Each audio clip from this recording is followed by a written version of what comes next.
As vacinas contra o Covid são seguras? Assista esse vídeo até o final para entender como as vacinas funcionam. Afinal, uma das melhores formas de você perder o medo de alguma coisa é conhecê-la. Mas então, como funciona uma vacina? Nosso corpo é constituído de um batalhão de células que nos defendem todos os dias, que são como heróis. Elas nos defendem contra vilões que podem causar um estrago grande, como bactérias, fungos e vírus. Algumas células desse batalhão, chamadas de macrófagos, fazem parte da nossa primeira linha de defesa, também chamada de imunidade inata. Também faz parte dessa linha a nossa pele, o ácido do nosso estômago, etc. E é essa primeira linha de defesa que pode causar as reações adversas das vacinas, como dor de cabeça, febre.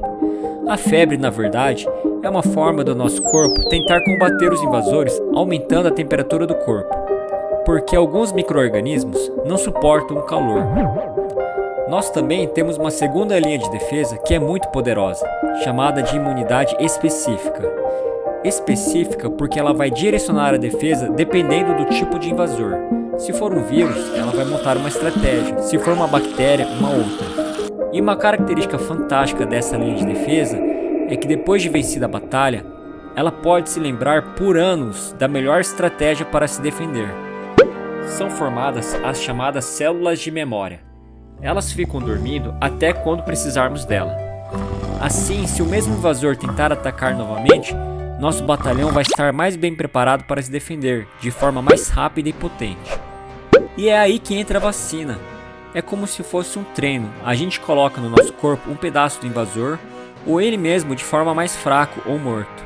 Daí fica fácil para aprender as estratégias de defesa para combatê-lo, sem o risco deles nos derrotar. E se ele vier de fato, vamos estar bem mais preparados.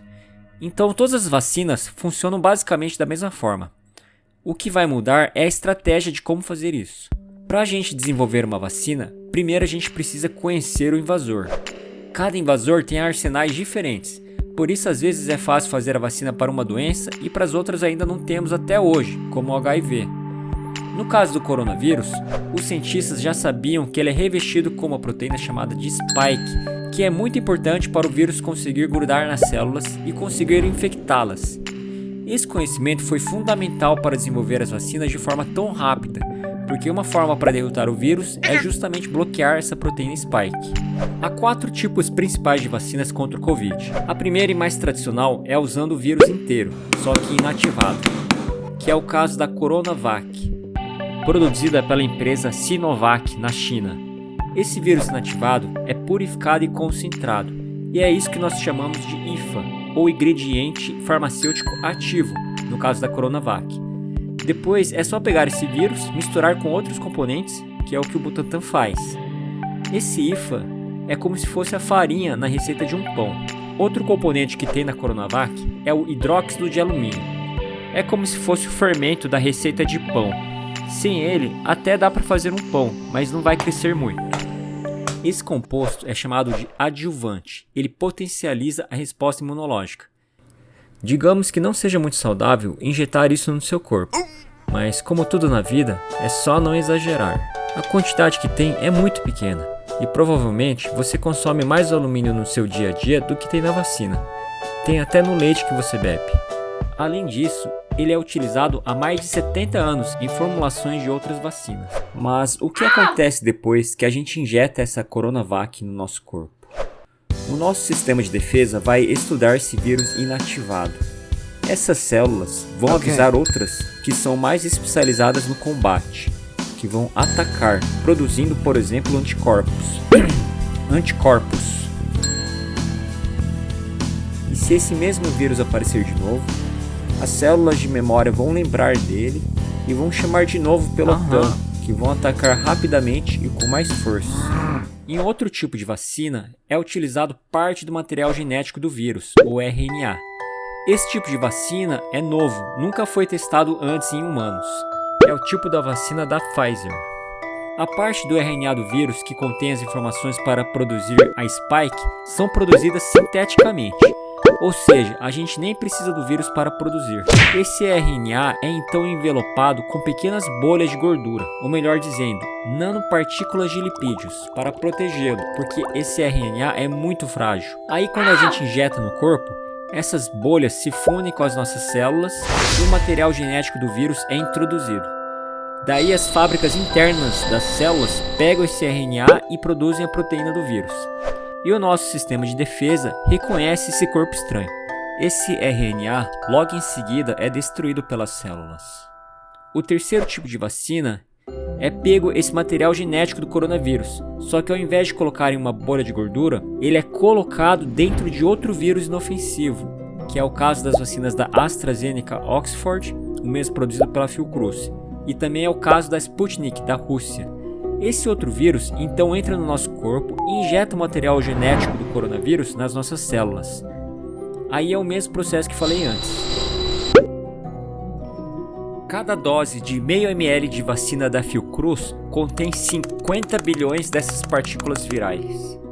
Então o IFA da Fiocruz seriam essas partículas virais. E temos um quarto tipo de vacina que ainda não está sendo distribuída no Brasil, em que o gene da Spike é inserido em um vírus que não vai para o nosso corpo. Esse vírus vai infectar uma outra célula, como de uma mariposa, por exemplo, que é o caso da vacina da Novavax e da Sanofi GSK, ou num ovo de galinha, que é o caso da Butanvac. Aí a gente pega a cultura das células ou do ovo e extrai a proteína Spike e faz a vacina. E quais são os riscos dessas vacinas? Primeiro, não existe medicamento ou vacina 100% seguro. Em todas as vacinas faladas, os efeitos adversos mais comuns, que são até normais para a maioria das vacinas já em uso, são dor no local de aplicação, dor de cabeça, cansaço, dor muscular ou na articulação, febre, calafrio, náusea ou vômito. Essas últimas já não tão comuns. Digamos que pode não ser igual um passeio no parque, mas você vai sair dessa numa dor. Agora, podem ocorrer casos mais graves, mas são eventos raros. Foram observadas reações alérgicas graves com a vacina da Pfizer e tem um indício de problemas de coagulação com a vacina da AstraZeneca Oxford. Mas como falei antes, são raros. Esses eventos aconteceram em 1 a cada 90 mil ou mais pessoas. Em relação à Coronavac, parece que não teve até agora casos graves confirmados. Na verdade, para ver se vale a pena tomar qualquer medicamento ou vacina, são avaliados os riscos e os benefícios. No caso da vacina da AstraZeneca Oxford, por exemplo, os casos de problemas de trombose do seio venoso cerebral foram de 1 a cada 240 mil pessoas e de coagulação no abdômen de 1 a cada 690 mil pessoas. Então vamos pegar a população brasileira como exemplo, de 211 milhões de pessoas. Até o momento, nós tivemos 15 milhões e 700 mil casos de Covid e 439 mil mortes.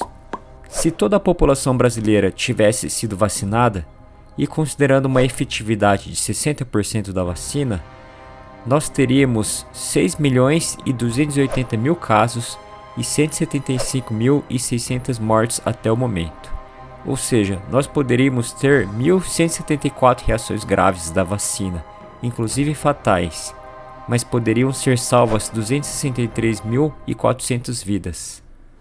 Se você considerar esse cálculo, claro que são probabilidades, os benefícios superam bastante os riscos. E as vacinas protegem contra todas as variantes? Até agora, parece que as vacinas protegem também contra as outras variantes que surgiram do coronavírus. Essas variantes surgem depois de ocorrer uma ou mais mutações no vírus. Daí ele pode ficar um pouco diferente e nosso corpo pode ter dificuldade para reconhecê-lo. Mas o nosso sistema de defesa pode reconhecer alguns pontos das variantes que não mudaram, e daí a vacina tem efeito.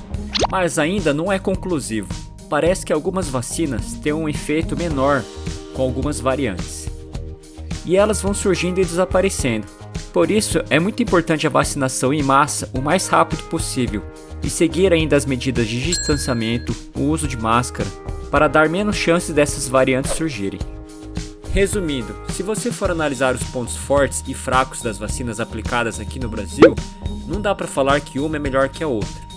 A Coronavac tem a menor eficácia, de 50% aproximadamente, Mas por outro lado, como ela é feita com o vírus inativado inteiro, ela pode estimular uma resposta melhor contra variantes novas teoricamente. Ela tem na sua composição o hidróxido de alumínio, que não tem nas outras, mas é uma quantidade muito pequena.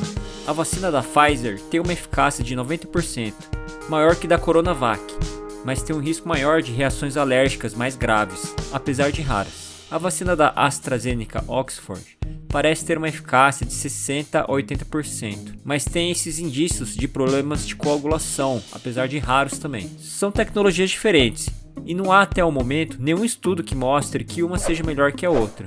Na verdade, quanto mais tipos de vacinas tivermos, melhor, por causa dessas variantes do coronavírus.